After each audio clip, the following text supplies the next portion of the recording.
দক্ষিণ এশিয়াতে একটা অশান্ত পরিস্থিতি সৃষ্টি করছে ভারত। আমি সীমান্তে গিয়েছিলাম, এই যে চিটাগংয়ে এখন বৃষ্টি হচ্ছে, তো সীমান্তে হলে বৃষ্টি হচ্ছে এবং এই বৃষ্টির মধ্যে ধান খেতে হলে পানি এসেছে এবং ওই মানবতর জীবনযাপন করছে মানুষগুলো, সেখানে তারা বাংলাদেশিদের কাছে পানি চাচ্ছে, বিস্কিট চাচ্ছে, বাচ্চা বাচ্চা সন্তান নিয়ে তারা সীমান্তে পড়ে রয়েছে শূন্য রেখায়। তো এটা পুরা দক্ষিণ এশিয়াতে একটা অশান্ত পরিস্থিতি সৃষ্টি করছে ভারত। এবং এখানে যে তিনজন মন্ত্রী বক্তব্য দিয়েছে, একজন উপদেষ্টা সহ সরকারের, এটা বাংলাদেশের মানুষের কোনো কণ্ঠস্বর না, জুলাই অভ্যুত্থানের কোনো আকাঙ্ক্ষা না।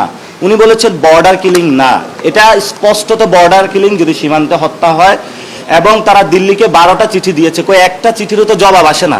তাহলে চিঠির জবাব যেভাবে আসবে সেই বিষয় হলো সরকারকে পদক্ষেপে নিতে হবে। মোটা দাগে সবচেয়ে বড় বিষয় হলো বিজেপি শক্তিশালী ভূমিকা পালন করতেছে, কিন্তু তাদের পেট্রোলিং কার্ড নাই। সেখানে আমি গিয়ে দিয়েছি, তারা মশার কামড় খায়, মাছির কামড় খায়, তাদের ওই অব্যবস্থাপনার মধ্যে তারা রয়েছে। অল্প কয়টা টাকা তারা স্যালারি পায়। আমরা সীমান্তে মানুষকে আহ্বান জানাই, মানব প্রাচীর তৈরি করুন, ঐক্যবদ্ধভাবে বিজেপির সাথে থাকুন। পুরো বাংলাদেশ আপনাদের সাথে আছে, আপনারা সাহস করে দাঁড়ান। বাংলাদেশের এই দেশপ্রেমিক যে বাহিনী, সেই বিডিআরের যেভাবে ভূমিকা ছিল, এই বিজেপিকে আমরা সেই ভূমিকা চাই।